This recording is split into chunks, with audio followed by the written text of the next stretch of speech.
So today we'll be talking about cardiac rehab, what it is, when do we prescribe it, and why do we prescribe it. Really, ultimately, the hopes is to delay me having to call Dr. Valakis on these patients.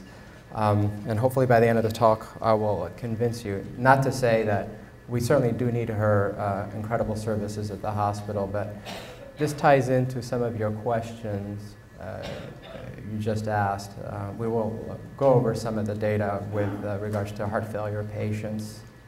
So as most of you know, cardiovascular disease accounts for almost half of all deaths in the US and really the Western Hemisphere.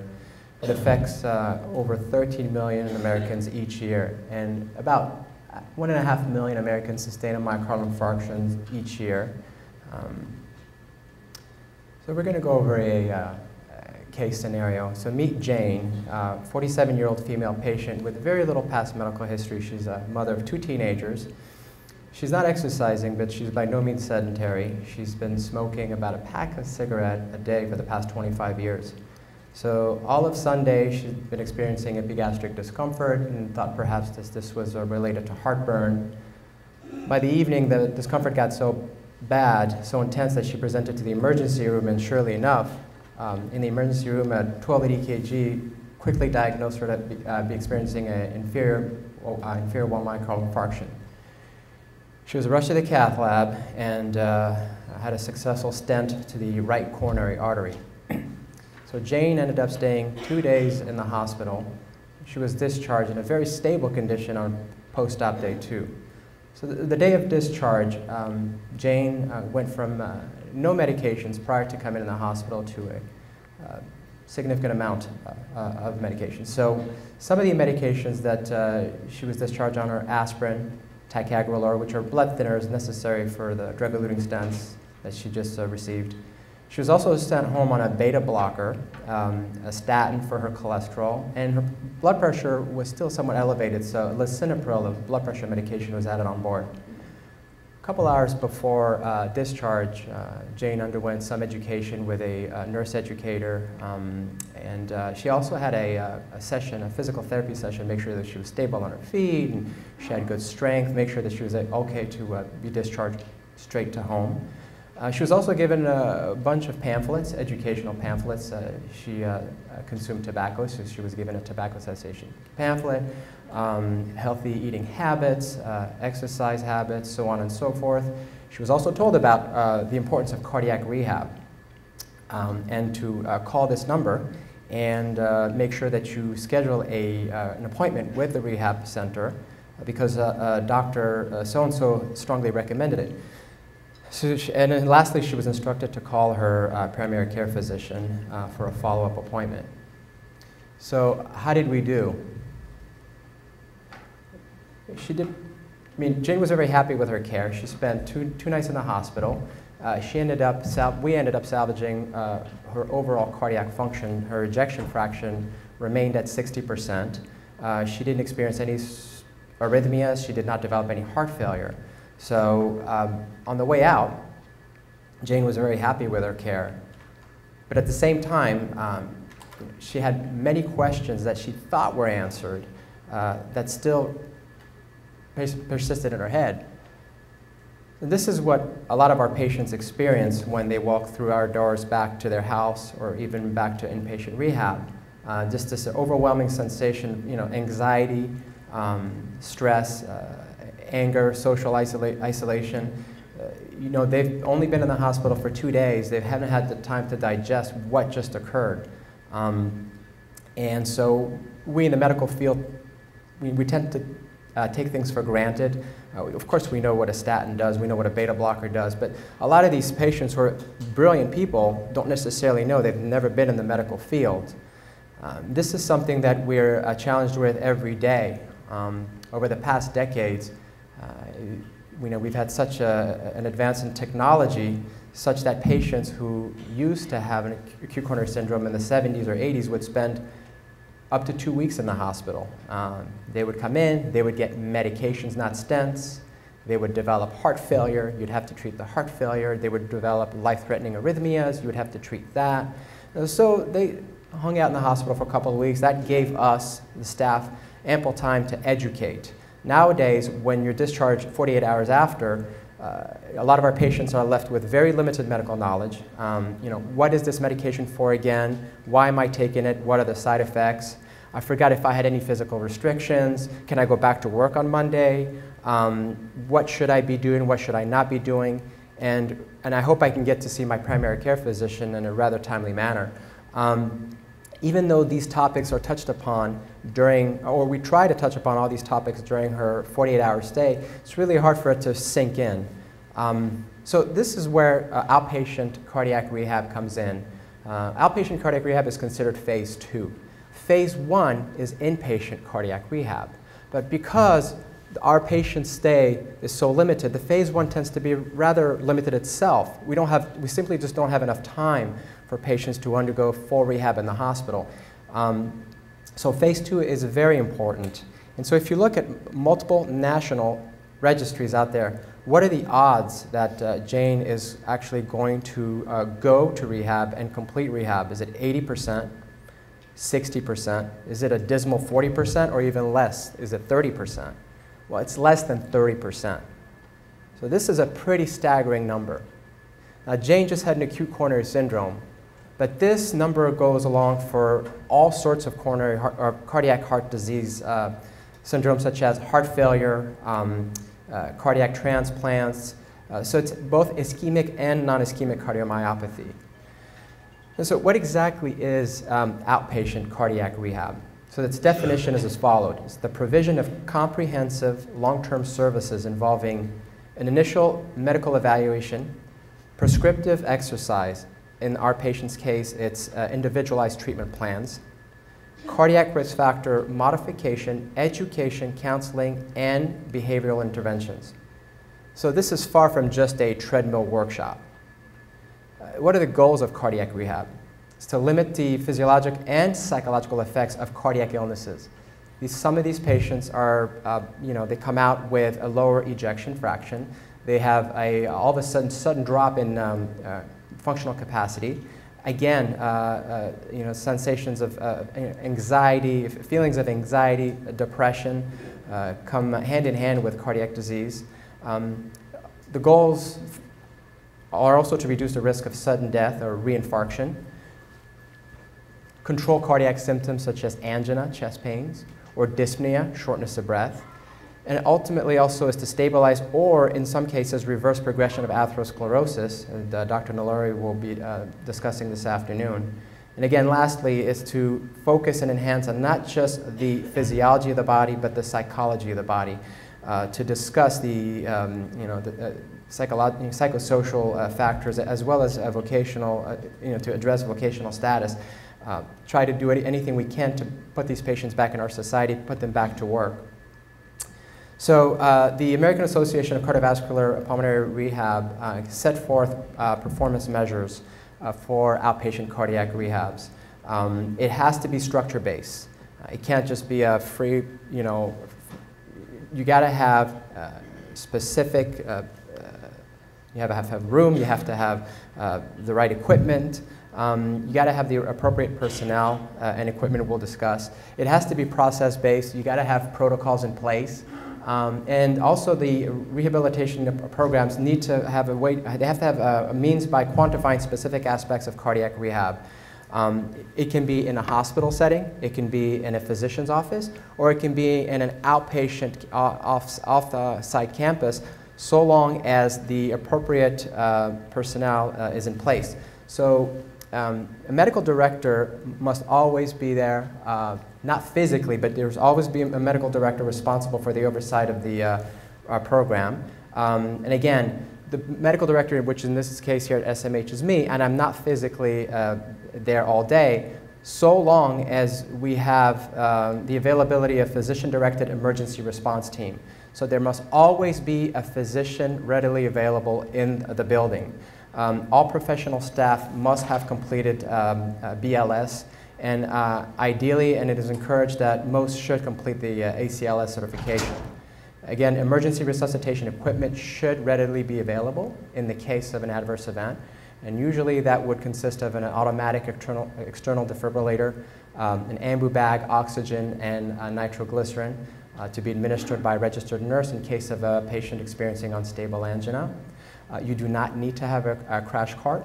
Data shows that these crash carts will probably stand there, never opened.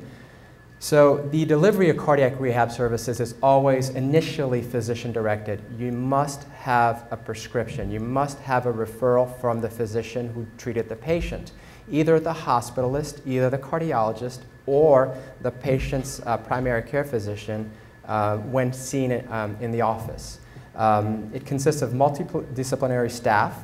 We have exercise physiologists, registered nurse. We have registered dietitians, social workers, respiratory therapists. We have counselors, and yes, we have yoga specialists. Stress reduction is a very, very important component of treating heart disease. Although not very common, there can be changes in clinical status of patients undergoing cardiac rehab. It is a program that can take up to 36 weeks. Ideally, we try to complete it within 12 weeks. And if there are changes in the patient's clinical status, these are immediately relayed to not only the medical director, but also the patient's medical provider. So when physicians refer their patients to rehab, they should rest assured that we will not be taking over their care, nor will we be changing any of their medications without their approval. And then lastly, most cardiac rehab programs in the U.S. are CVPR accredited. And if not, then they're certainly encouraged to be. So what do patients go through when they come to cardiac rehab? The initial visit is a baseline assessment. It consists of a history and physical, a very thorough history and physical. Physical exam is obviously geared towards cardiovascular function, but also a bit of an orthopedic evaluation, if you will. These patients are going to go on our treadmills, they're going to use our recumbent bikes. We want to make sure that their hips, their knees will be able to withstand exercise. We want to make sure that they'll be safe to exercise. An initial visit stress test is key. It is very important. It is a way for us to ascertain the patient's functional capacity. In the past, patients were recommended to undergo stress tests with their cardiologist prior to being cleared to go to cardiac rehab. That is no longer the case. That is not necessary. Unless the patient is clearly unstable, they can go and start cardiac rehab without a stress test in the office. A lot of these stress tests that we do in cardiac rehab are symptoms directed, meaning that you don't necessarily have to get the patient to a specific target heart rate, not like we do in the office. We know that they have heart disease for those who have ischemic cardiomyopathy, so we're not necessarily trying to diagnose. Again, we're trying to ascertain to what extent they can go. This is going to be very important. A patient with a high functional capacity is going to have maybe a longer time period on the treadmill at a faster rate with more of an inclination. Somebody with a low functional capacity who couldn't exercise more than 2 minutes, we will start slow, we'll start low and slow. So again, exercise training, it happens at almost every session, consisting of treadmills, stationary bikes, recumbent bikes. Some patients can't do the treadmills, others can't do the stationary bikes. Then there's a big component on risk factor management. When these patients are initially evaluated, it's not just what happened, how are you feeling, let's get on the treadmill. It is what got you to this point. Let's go over your risk factors. If you had heart disease, were you smoking? How's your cholesterol? Are you overweight? Are you hypertensive? So depending on the patient's risk factor, we hone in on these. And throughout the journey of the rehabilitation process, we basically discuss this. We try to help them lower their cholesterol. We try to make sure that they quit smoking, so on and so forth. We always evaluate compliance with medication. How are you doing with the medications? Are you okay with your statins? You know, do these blood pressure medications make you feel dizzy, lightheaded? Are you taking the medications? Nutritional counseling is very important by means of lectures or even one-on-one counseling. You know, obviously we advocate for low-fat diets. More so nowadays, I would say low-carb diet. And again, Dr. Naluri will touch base on the plant-based diet. And physical activity, psychosocial and vocational counseling, again, is very important. We have counselors available. These patients, some patients need to discuss their feelings. There's staggering data out there that show that the more the depression, the higher the mortality. So this is something that we have to take into account. It's not just about functional capacity. It's also about psychological status, if you will. Physical activity counseling is very important. These patients, on average, come to cardiac rehab 3 days a week. That's simply not enough. I mean, ideally, you want somebody to exercise 5 days a week. So what happens on the other days? Did you work out yesterday at home? Can we go over a game plan? So we have such a rapid increase in technology. Everything develops so quickly now. We're putting in transcatheter aortic valve replacements. We're doing mitral clips. Our surgeons are taking on higher risk patients. And so how safe is cardiac rehab? More and more frail patients survive their stay in the hospital. Therefore, this translates in seeing more, sicker patients in rehab. Should this be a concern? Should I be on site? Should these patients have, physicians monitoring every step on the treadmill? Well, if you look at multiple registries, overall safety is pretty impressive. Non-fatal major cardiac events occur for every 100,000 patient hours supervised exercise. That's a very, very low rate. And furthermore, fatal cardiac events happen 1 out of every 1 million patient hours supervised. So again, extremely rare to have adverse events. They can happen, and this is why you want to make sure that your staff is ready in these cases. So what are the indications for cardiac rehab? There's multiple, and if you survey a lot of physicians, even cardiologists, on a multiple choice question, there's a good proportion of physicians who won't get this answer right. And it's with all these indications, you kind of want to, it's not a bad idea to have a poster up on the cardiac floors and even in your office. So the Medicare and Medicaid services reimburses these 8 diagnoses. Most private insurance companies follow suit. Some will add a copay, others won't. So acute myocardial infarction, patient who experiences a heart attack like Jane, within a prior 12 months are covered. Patients who undergo a CABG, stable angina, so people with chest pain from ischemic cardiomyopathy, people who underwent a stent or a balloon angioplasty, just ballooning a blockage, people who underwent a valve repair replacement, heart transplant patients, heart-lung transplant patients, and LVAD patients, left ventricular assist device patients. These patients tend to be the more frail, but certainly benefit from cardiac rehab. And in the most recent 2 diagnoses that are now covered for a good clinical reason is stable congestive heart failure. Usually they want to be New York Heart Association class 2 or 3 with an ejection fraction of 35% or less. Again, I emphasize the word stable. We certainly don't want to see patients that are unstable in rehab, because that is actually counterproductive. They will not be able to flourish during the program. And lastly, this was the coverage started not long ago, about 6 months ago, I believe.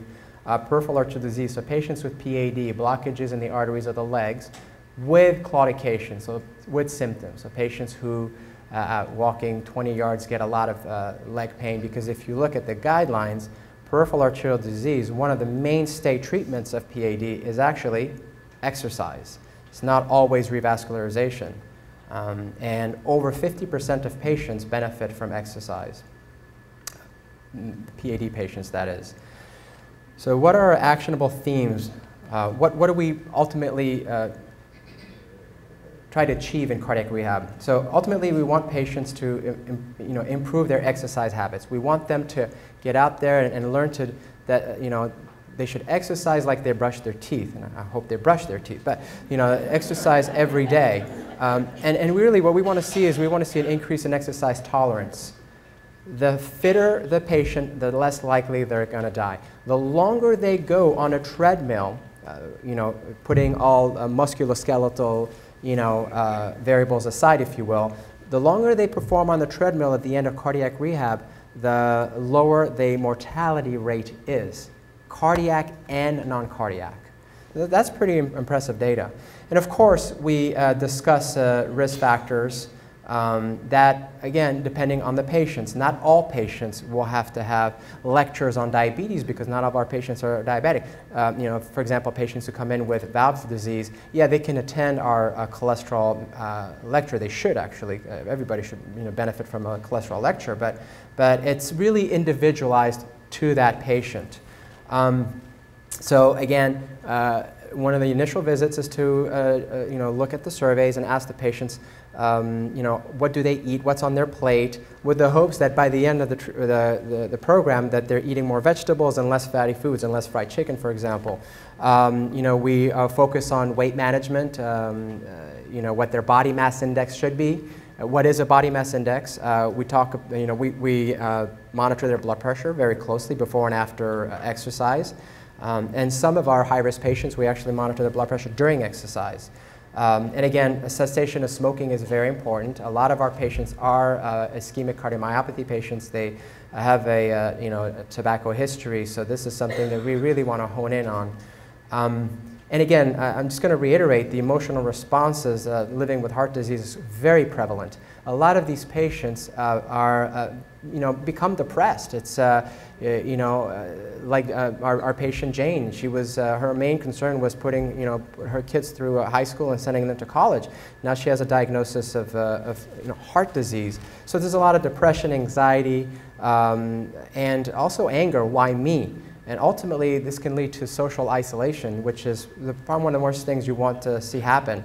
So we really focus on this with our counselors. We're always open to discussing patients' you know, feelings, and if they, I mean, we have the resources. We might not have all of the resources in the building, but we have ways to connect our patients to clinical psychologists, to psychiatrists. And by the way, if a flag gets raised during an evaluation where we feel a patient has significant risk factors for depression, and this is done with a survey, a score. We use, I believe, the CESD depression scale.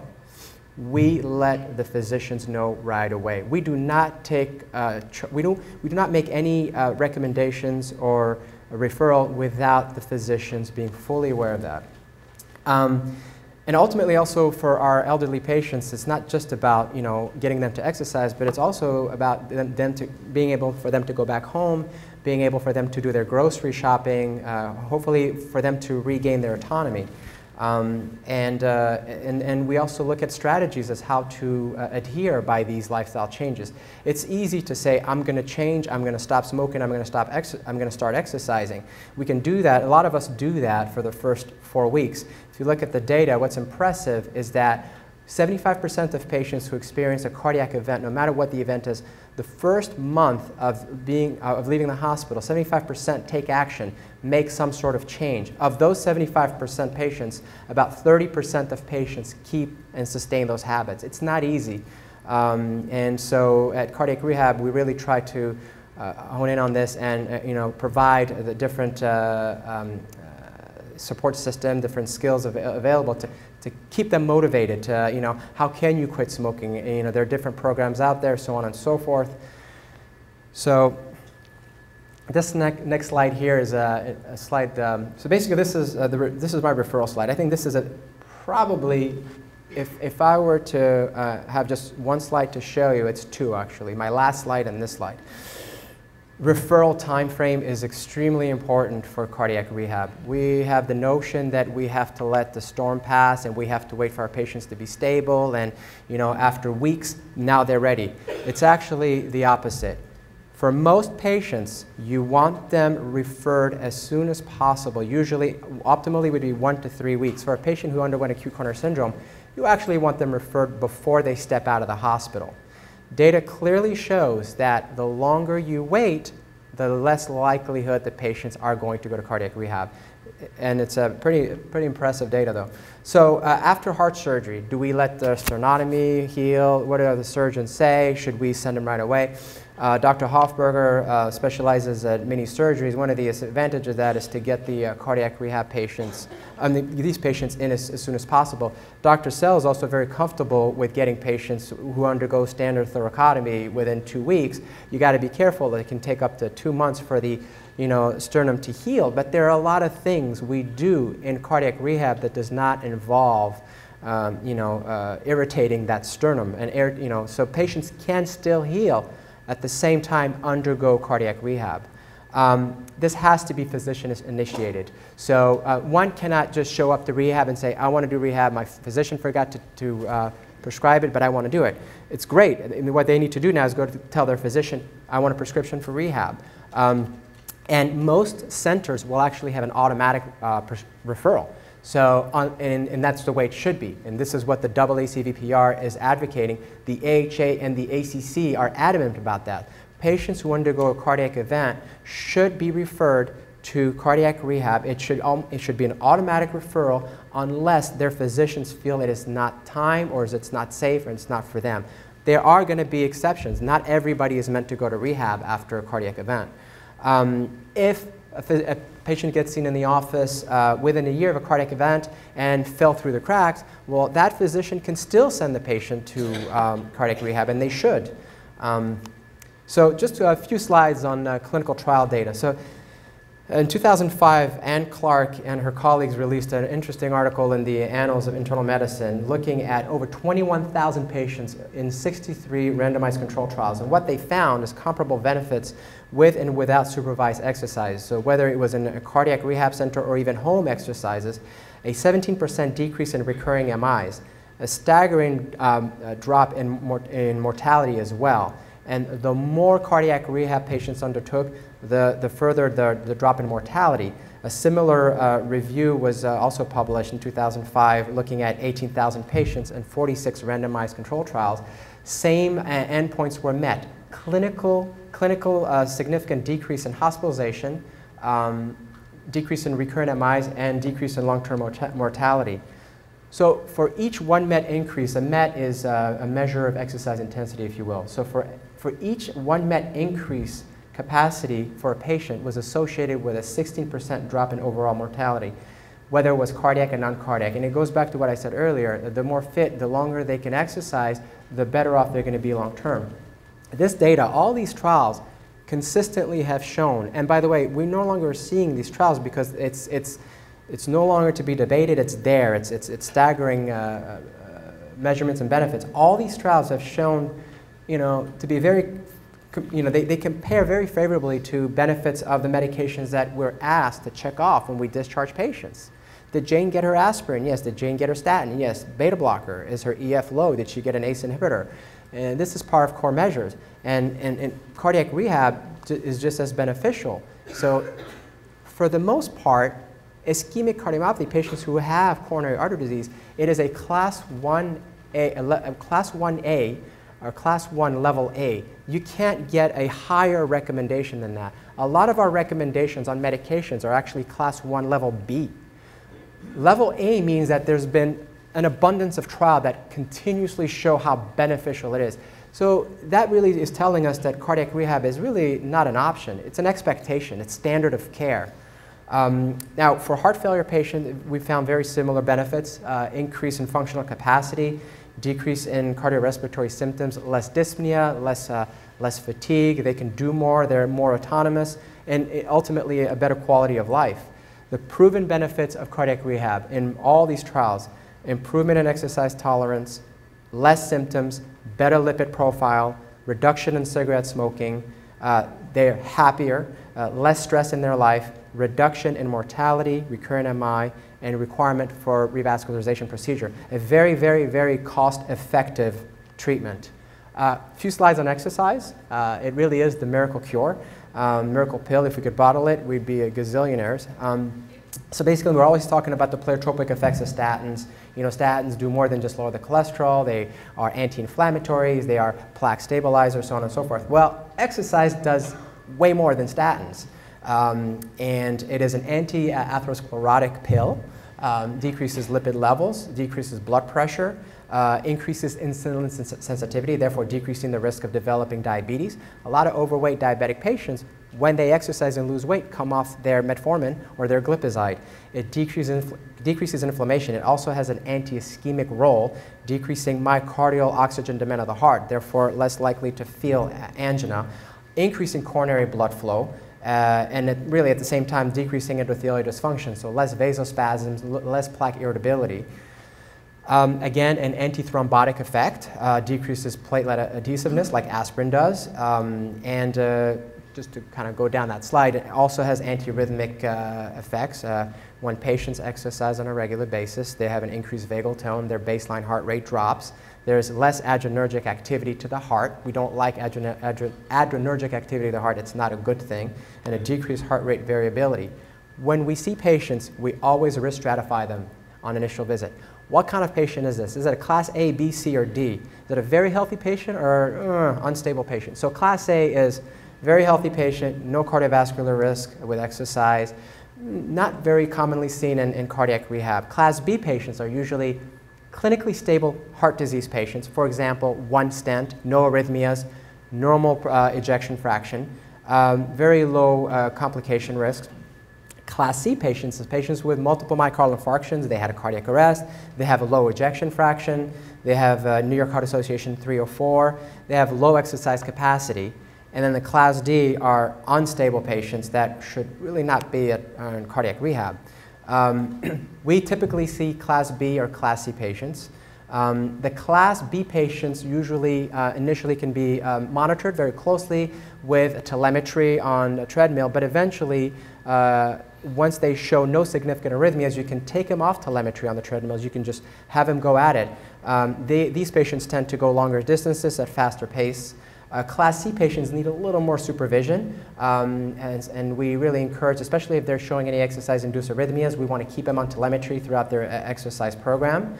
But yet, even that, the safety profile of Class C patient has been proven. Again, there's very low risk of unsafe events, if you want to say that. So, and then Class B patients, a lot of Class B patients work. They're younger, they want to go back to their jobs, they don't have time. You know, it's unfortunately we don't do after-hours cardiac rehab, and so there's home-based cardiac rehab, which is available, and it can be medically supervised, and it is really shown to be very effective as well. So let's keep that in mind. Again, a quick slide showing you, this is a Swedish randomized control trial in 2011 that looked at a specific modality to treat anxiety in patients with heart disease. Cognitive behavioral therapy, CBT, is a very good modality.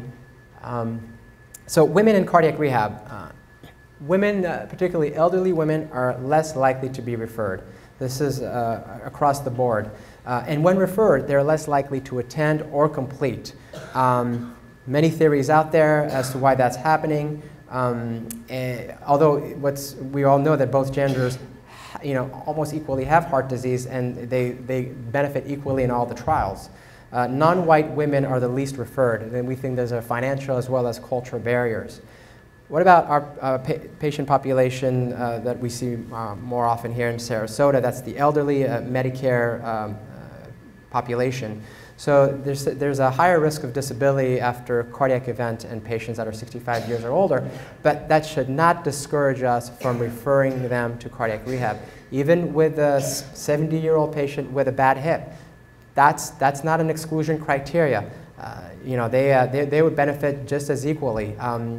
There's a significant, a staggering low rate of referral in the elderly, as I'll show you in a couple slides.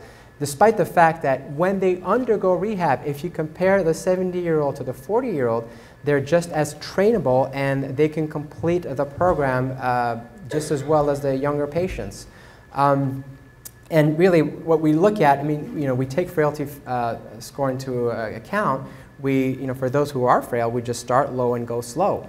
But again, age, it should definitely not be a deterrent to refer patients to cardiac rehab. This was a landmark study that was published in 2009 in the Journal of the American College of Cardiology. What this looked at is Medicare beneficiaries. So this is a trial, this was a meta-analysis in Massachusetts and Vermont. They looked at over 600,000 Medicare beneficiaries that were entitled, that should have gone to cardiac rehab. They looked at the 1 to 5 year mortality rates, compared that mortality rates from cardiac rehab users to non-users. What they found is a very low referral rate. 70,000 of patients were referred to cardiac rehab.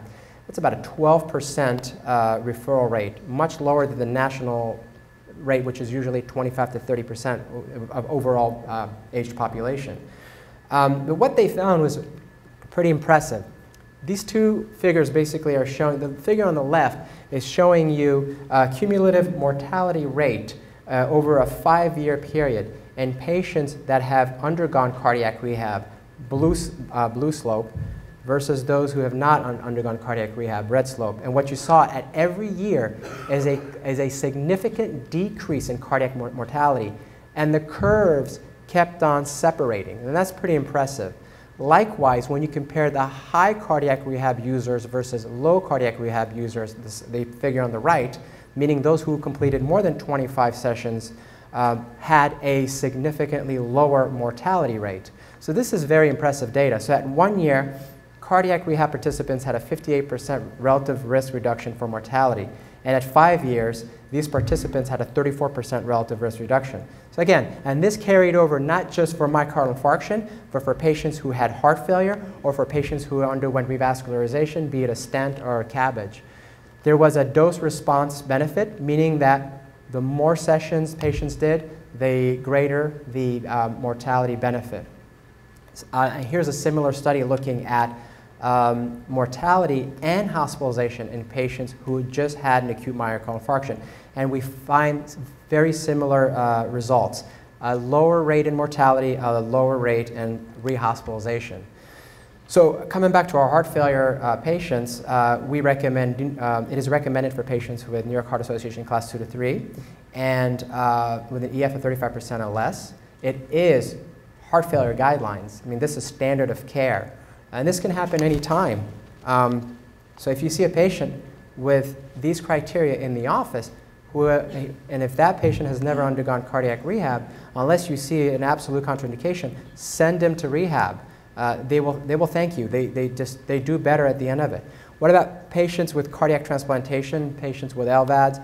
Special population, we don't see them very often here in Sarasota. They tend to cluster in Tampa for obvious socio-demographic reasons, but we do. I mean, we strongly recommend cardiac transplantation. Well, they have a new heart. Are you gonna lecture them on lipid management? Yeah, we are. You know, we want them to keep that new heart. As a matter of fact, their new heart might, pump like gangbusters, but if you look at the data, there's a lot of atrophy to the rest of the body of patients who undergo cardiac transplantation.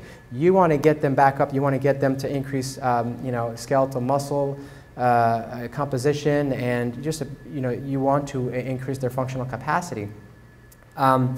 The interesting thing about transplant patients is that they're denervated hearts, meaning that they don't have sympathetic and parasympathetic nerves. So when they're on the treadmill, in their 8 minutes on the treadmill, they are not necessarily going to reach their peak target heart rate. And what happens is when they sit down in recovery is when you're going to see the peak heart rate, and that has to do with the catecholamine surge from the body, and that's how they increase their heart rate. So we don't necessarily use the target heart rate for these patients. We use what's called a board scale, which is a rating of perceived exertional scale. The patients tell us how they're feeling. Are they working really hard, or do they feel like they have to slow down? Same benefits for LVAD patients. They're very sick patients. LVAD patients are patients who, without the left ventricular assist device, would probably be in hospice. And these patients are very, very special population. You have to be careful. For example, it's a continuous machine. It's a continuous flow. So good luck checking blood pressure in an LVAD patient. It just doesn't work the same way. You got to look at them, make sure that they're upright and perfusing. So you really treat that patient population very differently. We've had a couple of LVAD patients come through. If they do have a cardiac arrest, no chest compressions. because they have a big pump. But again, we've knock on wood, we've done well with our LVAD patients. Next slide. Okay, so coming back to this, fewer than 30% of eligible patients currently participate in supervised programs in the US. I think this is a rate of implementation that is unacceptably low in the US, and we have to do something about this. And we are not exempt from this number. I think we are right at around that number here at SMH. The barriers are the low referral rates. We are always running around, and sometimes, oops, we forget to talk to patients about cardiac rehab. We get a little intimidated by our patients' comorbidities. Oh, you know, they're dialysis patients. They have diabetes. They're poorly controlled. They can barely walk, so on and so forth. Patients also present barriers. They're just not motivated. They're depressed. They're anxious. There's social challenges. Certain cultures don't necessarily believe in cardiac rehab, so on and so forth. I mean, not that they don't believe, but there's cultural differences that need to be taken into account. There's also, unfortunately, Medicare and Medicaid has been great with coverage. Private insurance companies, for the most part, I believe, have also been very good. But one of the things that the AHA and the AACVP are trying to do is to really encourage private insurers to just drop the copay, because that copay can make the difference between patients showing up for cardiac rehab, which is really unfortunate. And of course, there's geographic limitations, accessibility of the rehab site if patients live too far. Well, just because they live too far from your hospital's rehab does not mean that they can't undergo rehab, for example, at Northport, where we have another rehab center. So always look at the closest available cardiac rehab programs to that patient. And we need to do a better job of addressing the much lower referral rates for women, non-whites, and the elderly. So what we do at the hospital here, we have an automatic referral in discharge plans unless the physicians say that this patient is not safe yet for rehab, or unless the patient goes to inpatient rehab, they should have an automatic referral. We want to make sure that the patients are aware of that. We'll come back to that. We also want to, remind the hospitals that, there is such a program available. It's a constant reminder. We have so many things come in our direction during the daytime, we don't always remember everything. Ideally, you want to arrange a visit from a program liaison, have someone come and see the patient from rehab.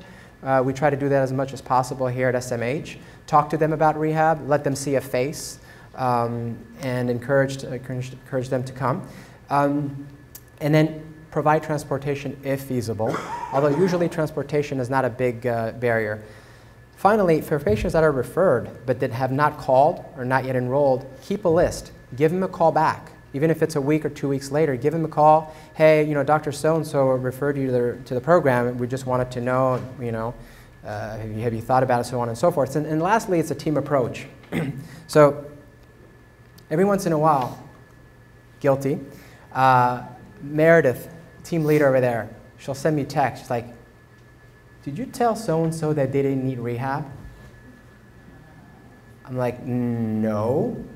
So what I think is going on, okay, is that we sometimes have a tendency not to emphasize it enough. Again, if you tell the patient, they're going to call you for rehab, and I think it's a good thing, go for it. Or if you don't tell patients about rehab, it can translate into, Dr. Sell didn't think I needed rehab. So we have to start with the physicians. The physicians, I think, are number one here. Remind your patients about the benefits, the overwhelming benefits of cardiac rehab. But it's not just about the physicians. It's everyone involved in the patient's care. The nurses do a fantastic job of taking care of our patients. And I know a lot of them do a fantastic job of talking to the patients about cardiac rehab. The physical therapists who come and evaluate our patients should remind the patients about cardiac rehab. The nurse educator should talk about cardiac rehab. The social workers, everyone should talk to their patients about cardiac rehab and its benefits. Don't be intimidated. Don't be afraid. I don't think anybody is going to call and Dr. So-and-so is going to call and say, how dare you talk to my patients about cardiac rehab? Call me if that's the case. Because unless there's an absolute contraindication, there's no reason why the majority of our patients who get discharged with a cardiac diagnosis from this hospital, there's no reason why they shouldn't be referred. And then for those who cannot partake in cardiac rehab, and that happens, it's really unfortunate because a lot of times those who benefit from it will not come, or a lot of times those who benefit the most from it will not come. The young patients with premature coronary artery disease, you know that they're going to come back down the road if they don't change their ways. But a lot of these young patients, they're working, they're providing for their families, and it's impossible for them to take 2 hours out of their day. They'd love to, their boss won't let them take it off, so on and so forth. So for these patients, there are home-based programs. There's also community-based groups programs. Believe it or not, you're starting to see more internet-based programs with web medicine. And really, these programs are more geared towards low to moderate risk patients. Your Class A, your Class B. I certainly would not want to see a Class C patient go, do this without close supervision. So at the end of the day, so I've got my little mnemonic here. So cardiac rehab, it's cost-effective. Just as cost-effective as your statin or your beta blocker. It is comprehensive. It's not just the treadmills. It's, again, we've talked about it. It's the mind and the body, the resources out there. It's standard of care. It shouldn't be an option. It's an expectation. It is safe. Again, very safe. And the wide gap between the benefits and the implementation of cardiac rehab in our society is just unacceptably low. So we really have to do a better job at increasing our referral rate throughout the U.S.